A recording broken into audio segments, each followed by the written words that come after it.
This news is brought to you by Abhilashi Group of Institutions.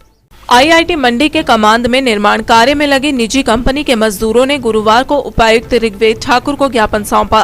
ज्ञापन के माध्यम से फिर से काम पर रखने और लॉकडाउन के दौरान 2 महीने की मजदूरी देने की मांग की गई।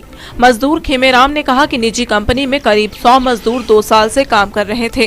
कोरोना महामारी के चलते उन्हें 2 महीने के लिए घर भेज दिया गया और दोबारा काम पर गए तो कंपनी ने उन्हें काम पर आने से मना कर दिया।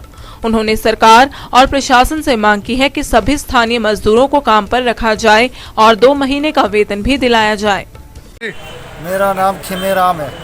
मैं कटोगड़ा एरिया से रहने वाला खरनी गांव का हूं। ग्राम पंचायत नबलाय से हूं और आईआईटी कमांड में 2 साल से काम कर रहा हूं और मेरी तरह 100 भाई और भी बहनें भाई बुजुर्ग सब भी वहां काम करते हैं और हमारा खर्चा भी जो है उसी कार्य से होता था। और इसलिए जो है कंपनी वाले ने हमें कोरोना की वजह से 2 महीने की छुट्टी दे दी है और बाद में कंपनी वाले पर हम बुला देंगे कि आपको काम पे बाद में, और उन्होंने नहीं बुलाया। हम लोग खुद चले गए और कंपनी वाले ने मना किया कि हमें जो है काम पर लोकल आदमी को नहीं रखना है। हम मांग करते हैं भारत सरकार से, हिमाचल सरकार से कि हमारे साथ ऐसा नहीं होना चाहिए। हमारे जो भी है परिवार का खर्चा इसी से ही पूरा होता था। ये ना तो पेमेंट मिली है 2 महीने से, ना हमारा पीएफ भी डाला है। अब यही मैं चाहता हूँ गवर्नमेंट जल्दी से जल्दी इसमें एक्शन ले।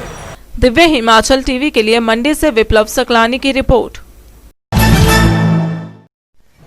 करसोग फॉरेस्ट डिवीजन में फायर सीजन अप्रैल से जुलाई तक शुरू हो चुका है। हम इसके ऊपर कार्य कर रहे हैं। आप सब लोगों से भी अनुरोध है कि आप अपने घासनियों में आग ना लगाएं।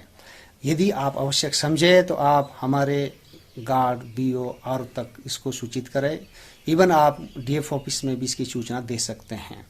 दूसरा, आप जंगल में आग ना लगाएं। जंगल में आग लगाने से हमारे जंगलों का नुकसान तो होता ही है, इसके अतिरिक्त हमारे मिट्टी जो लाखों सालों के बाद 1 इंच बनती है उसका बहुत नुकसान होता है।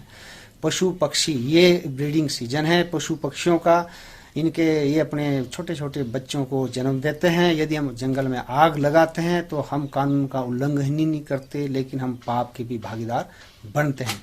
इसलिए आप सबसे, मीडिया से, प्रभु जनता से अनुरोध है कि आग लगने के नुकसान को ज़्यादा से ज़्यादा लोगों तक पहुंचाएं और देश की अमूल्य संपदा वन संपदा को नाश होने से बचाएं।